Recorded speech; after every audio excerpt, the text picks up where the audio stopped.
La llegada de los huracanes Helene y Milton a Estados Unidos a menos de un mes de las elecciones no solo afectaron la logística de los comicios en estados como Florida, sino que también amenazan con influir en la forma en la que los ciudadanos estadounidenses damnificados por estos fenómenos marcan sus papeletas.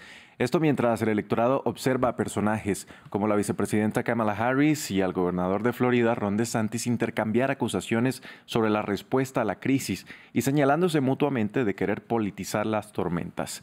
¿Podrían estos huracanes cambiar el rumbo electoral?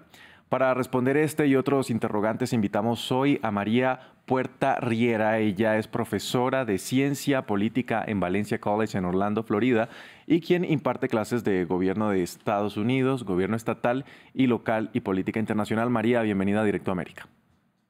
Buen día, un gusto estar con ustedes.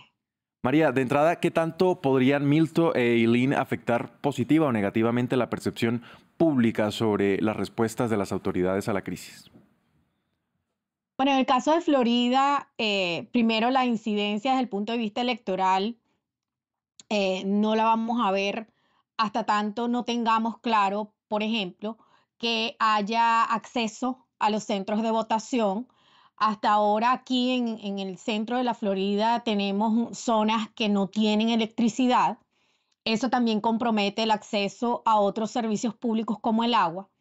Eso, por supuesto, que genera una enorme tensión, pero además eso pudiera afectar, no sabemos todavía cuáles son los daños de infraestructura. Entonces, eso digamos que es la parte pragmática del acceso a los centros de votación. Ahora, con respecto a la postura o a la decisión electoral, Florida es un estado que en los últimos ciclos electorales ha votado republicano.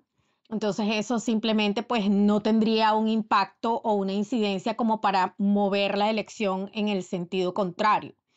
Sin embargo, eso también va a depender de los condados, porque aquí la elección, por supuesto, depende de las características de los distritos electorales. Hay unos que fueron mucho más afectados, los de la costa oeste fueron mucho más afectados, pero también estamos recibiendo información de los sitios hacia el este de la costa. Entonces es bien problemático. María, antes de entrar en detalle a discutir cuáles serían estos factores que podrían influir en las elecciones, ¿hay algún ejemplo histórico de cómo una catástrofe climática llegó a alterar el proceso electoral? Bueno, yo no recuerdo otro episodio. Yo tengo 10 años viviendo en el centro de la Florida. Este huracán fue muy fuerte, inclusive para nosotros que no tuvimos tanta exposición a las inundaciones. Sin embargo, creo que el paralelo sería no una catástrofe climática, sino en el caso de la pandemia que hubo que cambiar la forma en que se votaba. Sin embargo, no creo que lleguemos a eso, porque en el caso de Florida, aquí hay una experiencia, lamentablemente, hay una experiencia en el manejo de este tipo de catástrofes y seguramente el gobernador ha dicho que ellos tienen todo planificado y tienen las capacidades, inclusive ya el tema de la restauración del servicio eléctrico está en marcha, habían creo que 30.000 unidades dispuestas ya, nada más prevenidas para empezar a trabajar. Aquí el problema va a ser la recuperación de la infraestructura a mediano y largo plazo. Pero para efectos de la elección, yo creo que no va a haber problema en el sentido de poder acomodar. Pero no recuerdo en otra época que una elección y sobre todo una elección presidencial haya estado comprometida en este sentido. Más bien recuerdo la pandemia, cómo fueron las condiciones para votar. Ahora, ¿qué me puede decir, por ejemplo, de toda esta retórica alrededor de la respuesta hacia los huracanes? Tenemos, por ejemplo, el ejemplo de la vicepresidenta Kamala Harris y Ron DeSantis. La candidata demócrata dice que el gobernador no ha querido contestar sus llamadas para coordinar la respuesta a estas catástrofes y señalándolo de hacer juegos políticos. Él, por su parte, lo niega y dice que lo que ella en realidad busca es politizar estas tormentas. ¿Qué riesgos tienen estas guerras para sus propias campañas?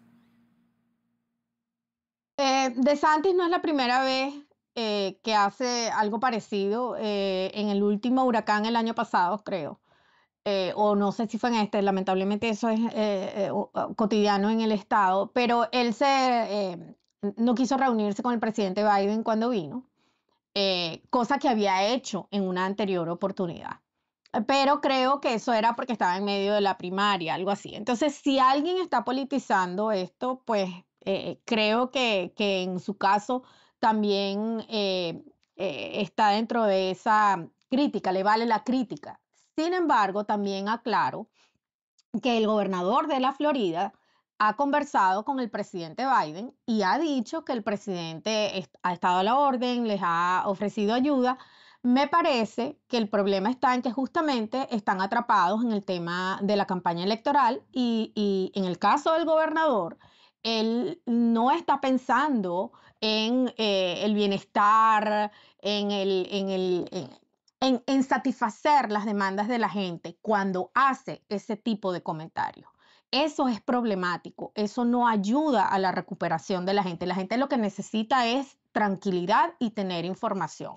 Y aunque a ellos les pese, ella es no solamente candidata, sino la vicepresidenta. A mí me parece que el problema está en justamente en no entender cuál es la coyuntura. Pero al menos el gobernador está en comunicación con el presidente, dicho por él mismo. Entonces creo que esto simplemente es ganas de profundizar un ambiente que está ya suficientemente tóxico. Es lamentable. Genera María Puerta Riera, profesora de Ciencia Política en Valencia College en Orlando. Muchas gracias por acompañarnos con este análisis aquí en France 24. Gracias a ustedes, un placer.